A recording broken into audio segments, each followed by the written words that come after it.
Recently, some dark secrets of the United States government have been exposed. Needless to say, much of the population already knew what was confirmed a few days ago.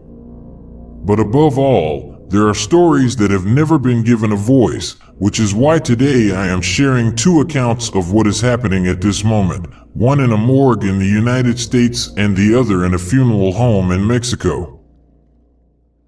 Are you ready for this?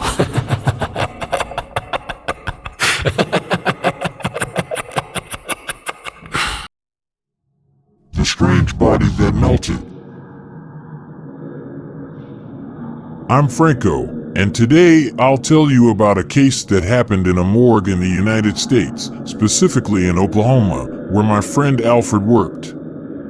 Honestly, it seemed like a very strange and uncommon case, not to mention how terrifying it was. So many things happen in morgues that it's always interesting to hear about them, but I can't imagine witnessing a similar situation, as I feel I wouldn't handle the shock. This is how it happened. They were in the morgue one night, working as usual, when someone knocked on the door and told them that a body had been delivered. They hurried to receive it, and all they knew was that a group of men dressed as nurses had brought the body. They supposedly had identification badges, which they didn't get a chance to see as they quickly left in a white van with no logo or anything distinctive. When they started working on the body, they saw a man who appeared to be in his mid-30s, slim, and seemingly athletic. They needed to determine the cause of death because no information was provided when the body was delivered. From the beginning, everything was totally strange, and they didn't know who he was as there was nothing in his clothes that could explain his identity, address, or name. Despite the unusual nature of the case, they had to continue their work as they couldn't leave the body exposed for too long, so they had to hurry to find out the cause of this strange man's passing. Normally, they always knew who the deceased were and their causes of death, but this time, it was a real mystery. According to what Alfred told me, up until that point, everything seemed apparently normal, with no signs of injuries, lack of air, or accidents, and no external traces. Though there could be many internal causes, they proceeded with the examination. While Alfred was telling me this story, I noticed a certain nervousness in his hands, and he made some pauses as if he were recalling all the events of that occasion little by little. This time, he seemed affected, sometimes fearful or scared. The strangeness of the case was evident even in his tone of voice, as if he himself refused to believe it, but he continued telling me. As they examined his organs, they noticed that everything seemed to be in order, but something about his heart seemed very odd, and especially his liver. The man's liver had a peculiar color, something like a bluish-green tone, and his lungs had a grayish hue. This was honestly very bizarre, so they took some tissue samples since it was evident that this was the cause of his demise, as those colors in his organs were far from normal. As embalmers, they were familiar with the colors of organs depending on the causes of death. For example, if it was the lung of a smoker, it would be very dark, but according to what Alfred told me, he had never seen organ tones like those during all the time he had worked at the funeral home. After they collected the samples of these strange tissues, they proceeded as usual to send them to a laboratory for examination by a doctor. Later on, they closed the body, followed the necessary protocols, and placed it in a drawer to wait in case someone identified him. If that happened, they would finally know who he was and where that person came from. Once the samples were sent to the laboratory, they waited to find out the causes that led to the man's death. Alfred told me that the body had been in the drawer for 2 days at that point, and so far, no one had come forward to claim it.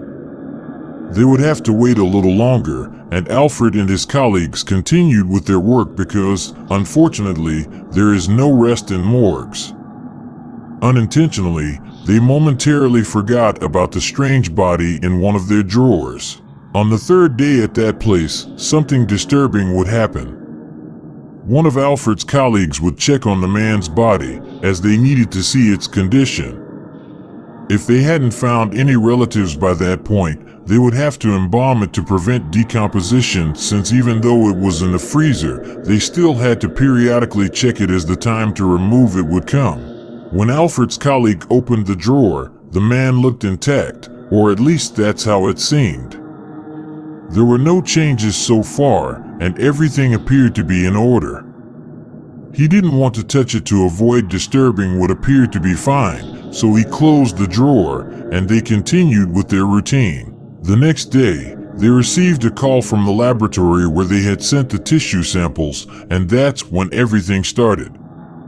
Alfred said that during that call, they were informed that they would need another set of identical samples because the ones they sent had strangely disintegrated. Yes, you heard that right.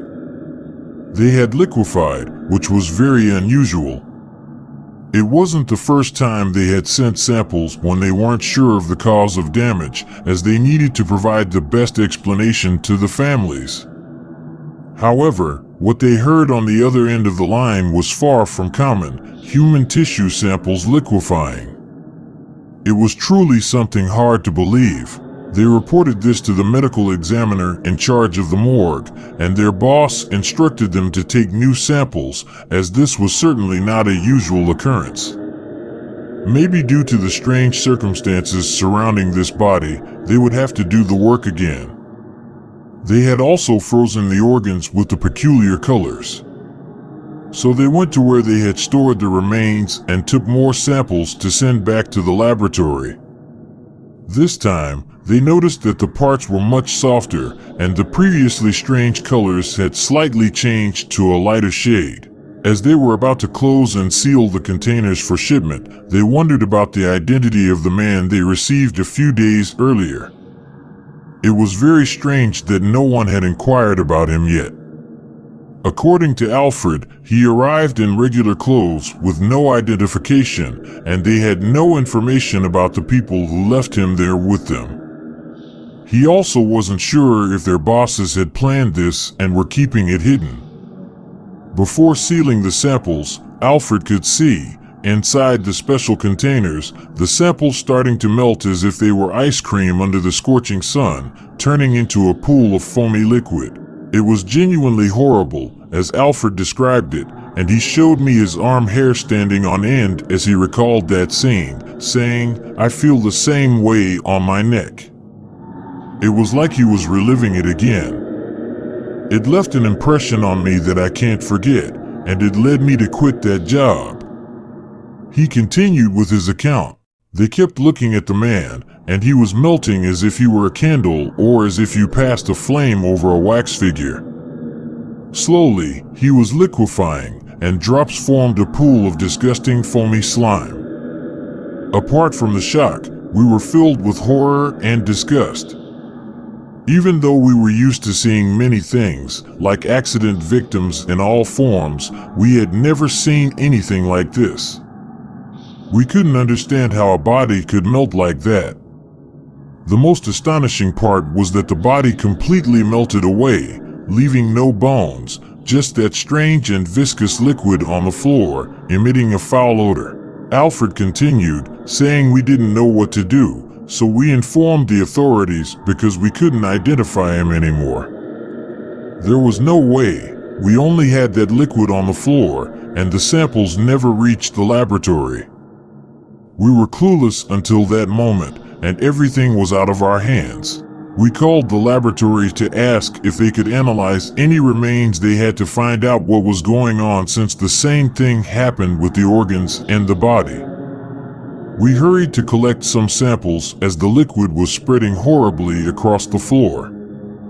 We couldn't leave it like that because it was seeping out of the drawer, and we were at risk of slipping. So we had to hurry to clean up, but not before taking photographs of the event to document what happened and, I believe, to preserve our sanity, to ensure that we weren't imagining it.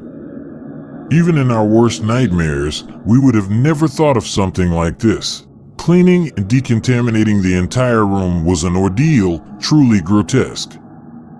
We had to pick up pieces of what used to be the left or right side of a person, now turned into liquid. But in the end, we had to do it.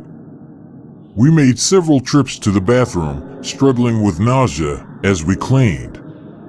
Our stomachs couldn't handle it. I was imagining all of this as Alfred was narrating it, as I wouldn't have the stomach to do the work they did. And that's not where it all ended. He continued with his terrifying story, wiping drops from his forehead with a napkin as he sipped his coffee to continue. After they finished cleaning, he said they stored the samples they had taken in a refrigerator and were waiting for the laboratory's response and what the authorities would say about this matter. A couple of days passed, and finally, the laboratory's response arrived. They mysteriously reported that the samples had disappeared and no one knew who had taken them. They checked the laboratory's cameras and only saw a couple of men in white walking, apparently carrying nothing in their hands. The worst part was that there were many similar-looking people, and seeing them only from behind made identification very difficult since they were all dressed alike. The worst was yet to come. The samples they had stored in the morgue disappeared under similar circumstances. When they went to check the samples, they found only empty containers. When they reviewed the cameras, they saw static for a few seconds, it disappeared, and everything looked normal again. No one was seen entering or leaving. Alfred's narrative concluded, and they never found out who the man was who arrived that night or who left him at the morgue and why. The authorities found nothing relevant because it seems those who brought him had a motive. Both Alfred and the people who experienced this determined that they needed a place to leave the body where it wouldn't be on the street or in a place where many people could see what would happen to this strange man. People would panic, and it would become headline news, raising many questions. The truth would be hard to ignore, but we will never know who he was or where he came from. Possibly, the government is concealing things that are better left unknown for now. The funeral hearse.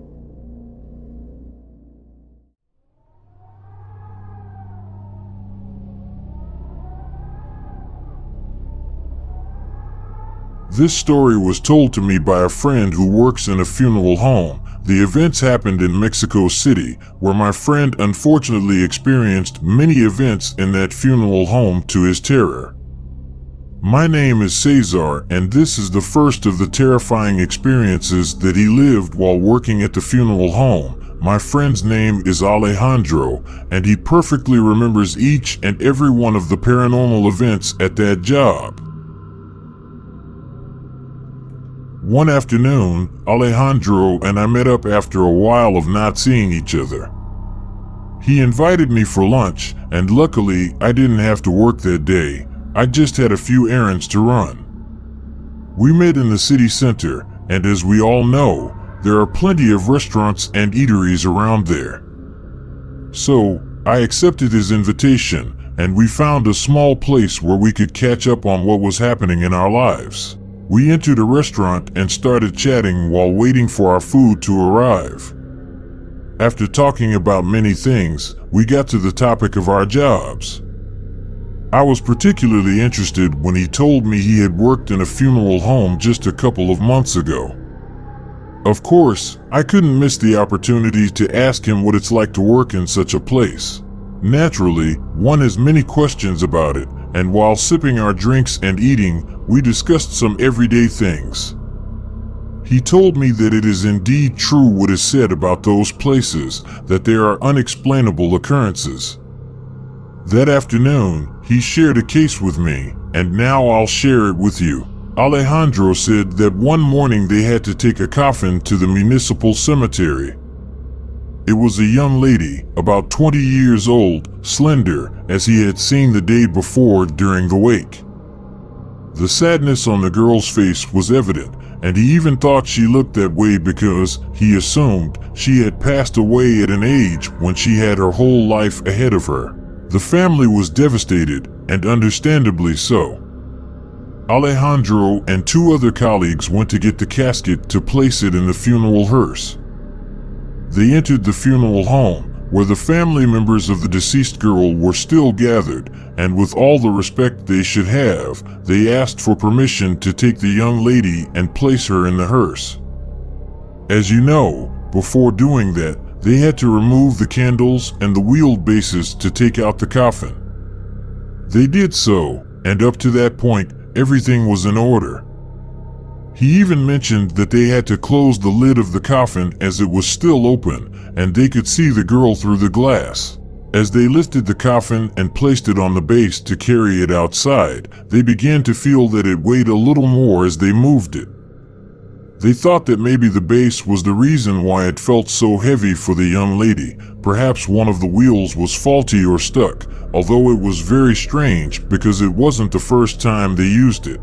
They arrived at the funeral hearse, and a colleague opened it and positioned himself on the right side, while Alejandro was on the left side, and the other colleague stood behind to push the casket. This way, the three of them would place the coffin into the hearse. However, when they lifted the casket to put it in, they could feel even more weight than they had previously sensed, as if they were carrying a person much heavier than the young lady, almost like someone weighing around 80 kilograms. They made the effort, said Alejandro, but they couldn't do it until another worker noticed the situation and helped them finally lift it. They closed the back door of the hearse and got inside to head to the cemetery. In the front, Alejandro and another colleague got in, while the third one had to stay behind to finish some tasks and wait until all the family members left for the cemetery.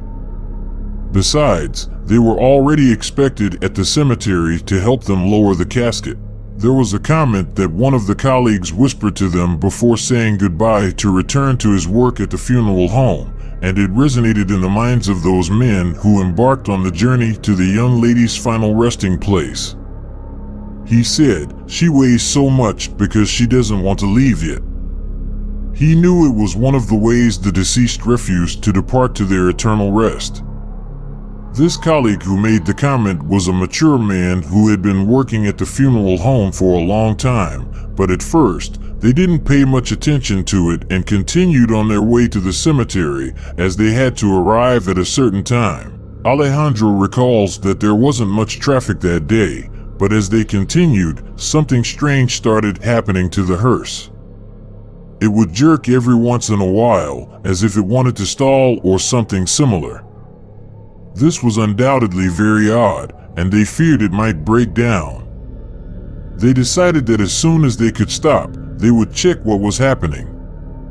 The strange thing was that the hearse hadn't had any problems before, and it was functioning normally the day before without any issues. They started to worry as they drove a little further until they found a place to pull over and see what was going on. They got out to check the engine, looking for any disconnected coils or issues, but everything seemed to be in perfect order. They even considered finding a nearby workshop to have it checked, thinking maybe they hadn't noticed a problem. The most uncomfortable part was when one of the mourners got out of one of the accompanying cars and asked what was happening. Alejandro explained what had occurred, and as the procession of cars had already formed behind them, he reluctantly suggested that they go ahead to the cemetery and that they wouldn't take long to catch up. The mourners reluctantly followed his advice. Then, the colleague remembered the words of the older man who suggested that the young lady might not want to leave yet. When this thought crossed his mind, he thought about trying something, not knowing if it would work or not. He told Alejandro that he wanted to attempt something, and Alejandro shrugged, telling him to go ahead. After all, they needed to keep moving and reach the cemetery. They got back into the hearse, and the colleague turned around to speak, saying, "Miss, allow us to take you to a place where we know no one wants to go, but it is necessary, and your family is waiting for you there. Please help us get there. We need to do our job.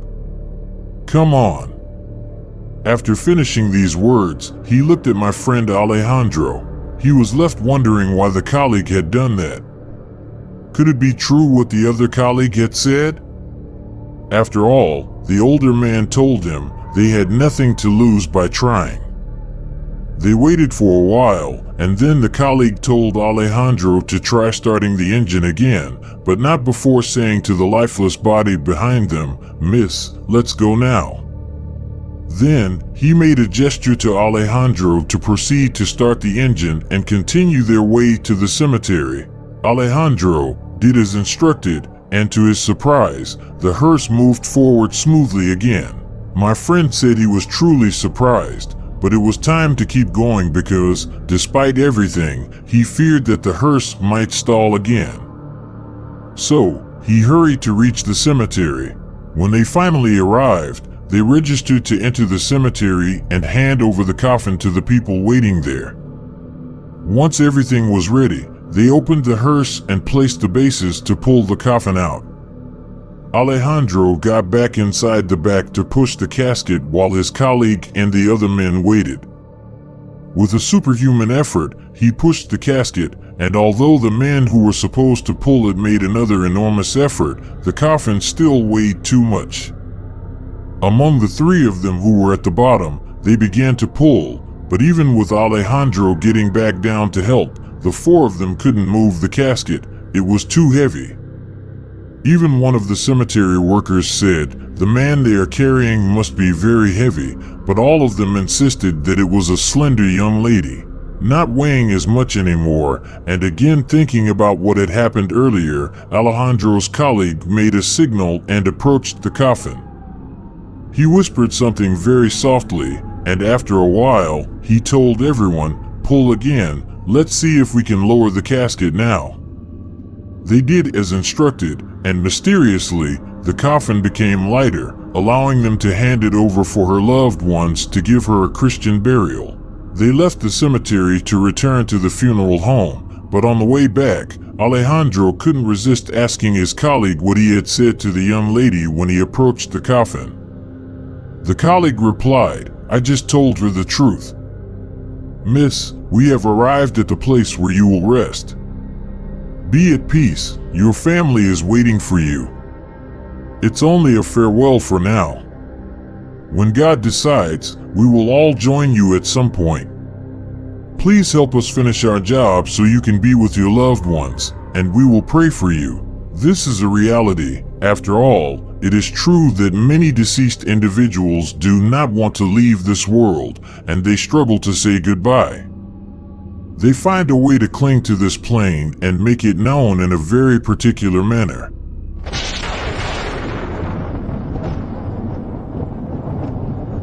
The Dark Secret, written by Jemisha.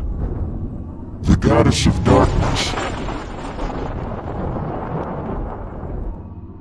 Greetings this week go to the 5 stars, Corey Cheeks, Involving Humanoid, and Boomer271. Dear friends, thank you very much for joining me in this broadcast. It would help me a lot if you subscribed by activating the bell icon and leave your thumbs up along with a comment. I'm always reading to respond to you. What you see on the screen is the WhatsApp number of the channel, in case you have any stories, evidence, photographs, videos, or audios of the paranormal and especially terrifying events you have experienced or are experiencing right now. And if you still have the courage to listen to another one of our horror stories, I have one on the screen to accompany you for the rest of the night. See you in the next broadcast of The Dark Secret.